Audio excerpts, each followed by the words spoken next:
السلام علیکم خواتین و حضرات۔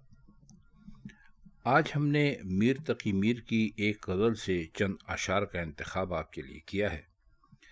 اس کا پہلا شعر ہے: فرہاد ہاتھ تیشے پہ ٹک رہ کے ڈالتا، پتھر تلے کا ہاتھ ہی اپنا نکالتا۔ اب اس شعر میں آپ کو دو قسم کے تاثرات ملتے ہیں۔ ایک تو یہ ہے کہ ایک یہ داستانی تاثر بھی ہے کہ میر صاحب قصہ سنا رہے ہیں۔ انہوں نے قصہ شروع کیا ہے کہ بھائی فرہاد تیشے کے نیچے ہاتھ ڈالتا تھا، پھر اس کے نیچے سے اپنا ہاتھ نکالتا تھا، لیکن یہ تاثر درست نہیں ہے۔ اس کا تاثر جو ہے وہ ایسا ہے کہ جیسے کوئی کسی کو مشورہ دے رہا ہو کہ فرہاد ہاتھ تیشے پہ ٹک رہ کے ڈالتا، پتھر تلے کا ہاتھ ہی اپنا نکالتا، یعنی ایک طرح سے ایک مسئلے کا ایک حل تجویز فرما رہے ہیں میر تقی میر اس شعر میں۔ تو ہم اس کو اسی طرح لیں گے جیسا کہ میر صاحب کی منشا ہے۔ دوسری طرح بھی لے سکتے ہیں، لیکن جب آپ آگے چلیں گے تو آپ کو تھوڑی سمجھنے میں دقت ہوگی، اس لیے ہم اس کو اسی طرح لیتے ہیں جس طرح کہ میر صاحب نے فرمایا ہے۔ فرہاد نام ہوتا ہے ایران میں۔ فرہاد کا تعلق شیریں سے تھا۔ شیریں فرہاد کی داستان آپ سب نے سن رکھی ہوگی کہ فرہاد کون تھا، شیریں کون تھی، اور وہ آپس میں کیوں نہ مل سکے، اور شیریں نے کیا شرط رکھی تھی فرہاد کے سامنے، اور وہ فرہاد اس شرط کو پورا کرتے ہوئے اس نے شیریں کے محل تک دودھ کی نہر بھی نکال دی تھی۔ اب دودھ کی نہر کے بارے میں چند باتیں یہ عرض ہم ضرور کر دیں کہ جب پہاڑ سے پانی نکلتا ہے تو وہ چونکہ اترائی پر ہوتا ہے تو وہ پتھروں سے ٹکراتا ہے اور اس سے جھاگ پیدا ہوتے ہیں، جس سے کچھ دیر تک، کچھ دور تک کہہ لیجئے، پانی کا رنگ سفید ہو جاتا ہے۔ تو اس کو یار لوگوں نے دودھ سے تشبیہ دے دی، کیونکہ دودھ بھی سفید ہوتا ہے۔ تو فرہاد اب تیشے کی مدد سے فرہاد وہ پہاڑ کھود رہا تھا جو شیریں کی شرط کے مطابق تھا، اور وہاں سے اس کو دودھ کی نہر نکالنی تھی۔ اب اس میں رنجیدگی کا تاثر ہے، بہت زیادہ افسوس کا، غم کا، اور کوئی لفظ ایسا نہیں ہے جس سے رنجیدگی براہ راست ظاہر ہو۔ صرف قافیے میں مضارع کا استعمال اور دوسرے میں ہی کے برجستہ استعمال نے یہ بات پیدا کی ہے۔ اب پتھر تلے کا ہاتھ یہ آیا ہے فارسی سے۔ دست تہ سنگ کا آپ نے سنا ہوگا کہ پتھر کے نیچے دست تہ سنگ آمدن فارسی میں ہے، اگر آپ فارسی جانتے ہیں۔ ہمارے سننے والوں کچھ لوگ تو وہ، چونکہ اردو غزل ایران سے آئی، فارسی سے آئی، فارسی میں یعنی غزل کہی جاتی تھی، تو جب اردو زبان ترقی کرنے لگی تو، اور جب یہاں بھی غزل کہی جانے لگی تو وہ اردو ہی میں غزل کہنی لوگوں نے شروع کی۔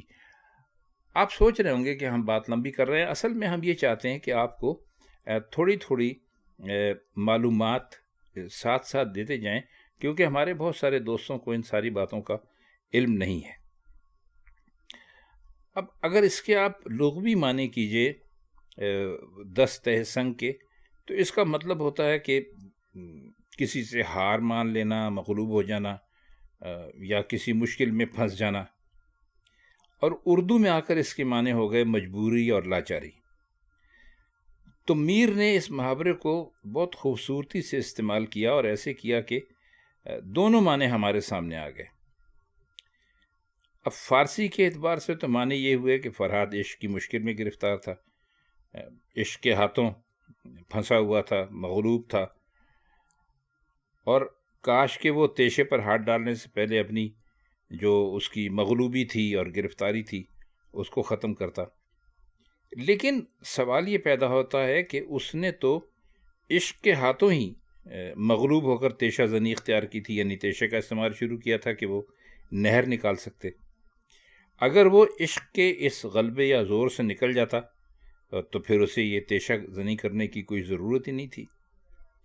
تو فارسی کو اگر آپ ایک طرف رکھیں اور اردو کے اعتبار سے معنی کریں تو معنی یہ ہوتے ہیں کہ فرہاد اپنے عشق سے مجبور تھا، عشق کے ہاتھوں مغلوب تھا، عشق کی مجبوری میں تھا، تو کاش کہ وہ تیشے پر ہاتھ ڈالنے سے پہلے اپنی اس مجبوری کو تو ختم کر لیتا۔ ابھی ہم نے آپ سے جب شروع میں کہا تھا کہ یہ ایک طرح سے مشورہ یا آرزو ہے میر تقی میر کی، اس کا کہانی والا انداز نہیں ہے، لیکن مراد دونوں صورتوں میں یہی ہے کہ فرہاد اگر عشق میں کامیاب ہو گیا ہوتا یا اس کی جان کسی طرح بچ جاتی، وہاں سے وہ نکل آتا، تو وہ تو ممکن اس لیے نہیں تھا کہ وہ تو شروع ہی سے مجبور تھا، عشق کے ہاتھوں اسے شیریں سے پیار تھا اور اسے شیریں کی ہر شرط پوری کرنی تھی۔ تو شعر کے جو الفاظ ہیں ان میں ایک نقطہ اور بھی ہے، یعنی فرہاد کا ہاتھ پتھر کے نیچے دبا ہوا تھا اور پھر بھی اسی وجہ سے اس نے تیشے پر ہاتھ ڈالنے میں بہت جلدی کر دی۔ تو اگر آپ اس کو اس طرح دیکھیے کہ اس کا استعمال غالب نے بھی کیا، لیکن انہوں نے مجبوری کے معنی میں استعمال کیا ہے۔ آپ نے وہ شعر سنا ہوگا، میر درد نے بھی اس کو استعمال کیا، پتھر تلے کا ہاتھ ہے غفلت کے ہاتھ دل، سنگ گراں ہوا ہے یہ خواب گراں مجھے، اور غالب نے کہا ہے کہ مجبوری ہے دعوائے گرفتاری الفت، دستے تہ سنگ آمدہ پیمان وفا ہے۔ تو بہت سارے لوگوں نے اس کو اس طرح استعمال کیا ہے۔ تو میر کے شعر میں جو پتھر تلے کا ہاتھ ہے وہ کافی مزہ دیتا ہے۔ اس کی جگہ اگر فارسی کے الفاظ استعمال ہوئے ہوتے تو شاید شعر میں اس قدر لطف پیدا نہ ہوتا۔ اس کا اگلا شعر ہے، بن سر کے پھوڑے بنتی نہ تھی کوہ کن کے تئیں، خسرو سے سنگ سینہ کو کس طور ٹالتا۔ کوہ کن وہ آدمی جو پہاڑ کو کھودے، اس میں غار بنائے یا اس میں نہر پیدا کرے، کچھ بھی کرے۔ ٹائیں کا مطلب ہوتا ہے کہ اپنے لیے۔ اب اس میں اگر آپ یعنی اس کو ذرا تھوڑا سا غور کیجئے تو اس صورت کو بیان کیا گیا ہے کہ جس کو سر پھوڑے بغیر جس کا کوئی گزارا ہی نہیں ہے، اور ظاہر ہے کہ سر پھوڑنے کے لیے ہاتھ اور پتھر ہی سے کام لیتے ہیں، اور وہ اپنے سینے پر اڑے ہوئے پتھر کو کس طرح ہٹائے؟ اگر ہٹائے گا تو اسی پتھر سے اپنا سر پھوڑ لے گا، یہ بھی ایک سوال پیدا ہوتا ہے۔ دوسرا یہ بھی ہو سکتا ہے کہ فرہاد کے لیے خسرو ویسا ہی تھا جیسا کسی شخص کے سینے پر بھاری پتھر ہوتا ہے۔ اب ہم آپ کو خسرو کا بتا دیں، خسرو وہ شخص تھا جس کی شادی شیریں سے ہوئی تھی، اور یہ جو جب اس کو اس عشق کی داستان کا علم ہوا اور اس نے دیکھا کہ شیریں کس طرح فرہاد کے لیے پریشان رہتی ہے، تو اس نے کہا کہ میں فرہاد کو پیغام بھیجا کہ میں تمہاری شادی شیریں سے کر دوں گا، میں اس کو چھوڑ دوں گا، لیکن شرط یہ ہے کہ تم شیریں کے محل تک یا ہمارے محل تک جہاں بھی وہ رہتے تھے تم دودھ کی نہر نکال کر لاؤ۔ تو اگر کوئی شخص زمین پر پڑا ہوا ہو اور اس کے سینے پر بھاری پتھر ہو تو وہ اس پتھر کے بوجھ کے نیچے دب جائے گا، پتھر کو نہیں ہٹا سکے گا۔ تو ایسی صورت میں پتھر سے جان چھڑانے کا ایک ہی طریقہ ہو سکتا ہے کہ انسان اپنی جان دے دے، یعنی ایسا پتھر سینے سے جب ہٹ سکتا ہے جب کہ جان چلی جائے۔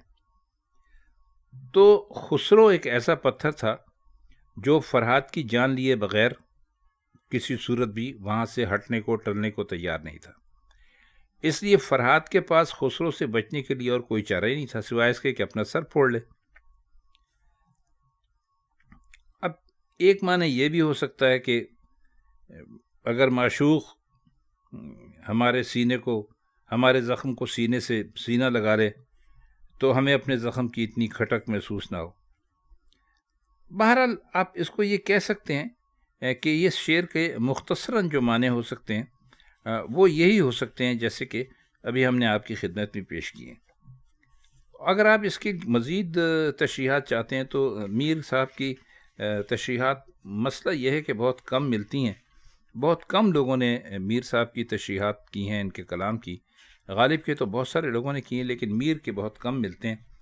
تو بہرحال آپ تلاش کیجئے، انشاءاللہ آپ کو میر کو مزید سمجھنے کے لیے کوئی نہ کوئی کتاب ضرور مل جائے گی. اس کا آخری شعر ہے: چھاتی سے ایک بار لگاتا جو وہ تو میر، برسوں یہ زخم سینے کا ہم کو نہ سالتا. چھاتی بھی سینے کو ہی کہتے ہیں. سالنا کا مطلب ہوتا ہے تکلیف دینا، کسی چیز کا کھٹکنا. تو یہ ایک ہی اس کے اندر مشکل لفظ ہے. تو اس میں اور کوئی خاص مشکل لفظ تو ہے نہیں کہ جس کے ہم معنی کریں آپ کے لیے. اب برسوں اور سالنا میں بڑا لطف ہے. میر نے سالنا ایک اور جگہ بھی استعمال کیا ہے: وہ دن کیسے سالتے ہیں جو آ کر سوتے پاتے کبھو، آنکھوں سے ہم سہلا سہلا تلوے اس کو جگاتے تھے. یہ ان کے غالباً چوتھے یا پانچویں دیوان میں یہ شعر ہے. اچھا، اس میں آپ ایک مزے کی بات یہ دیکھیے کہ محبوب کو اپنے معشوق کو سینے سے لگانے کی تمنا ہے. یعنی یہ تمنا کی ہے کہ معشوق کو ہم سینے سے لگا لیتے.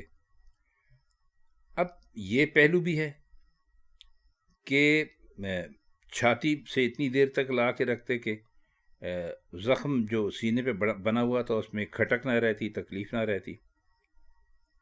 اب ذرا یہاں غور کیجئے گا کہ یہ یہاں سینہ جو ہے اس کو آپ دل کے معنوں میں بھی لے سکتے ہیں. ویسے سنا ہم نے یہ ہے کہ یہ جو سالنا ہے یہ ہندوستان کے کچھ علاقوں میں سوراخ کرنے کے معنوں میں بھی استعمال ہوتا ہے. تو اگر آپ یہ معنی دیکھیں تو اس شعر میں اور مطلب مزہ آ جاتا ہے اس کو کہ دل کا زخم کیا تھا، یعنی کوئی سوئی تھی یا برما تھا جو مسلسل سوراخ کیے دے رہا تھا اس میں. تو بہرحال یہ میر صاحب کے چند اشعار تھے جن کی شرح اور مشکل الفاظ کے معنی ہم نے آپ کی خدمت میں پیش کیے.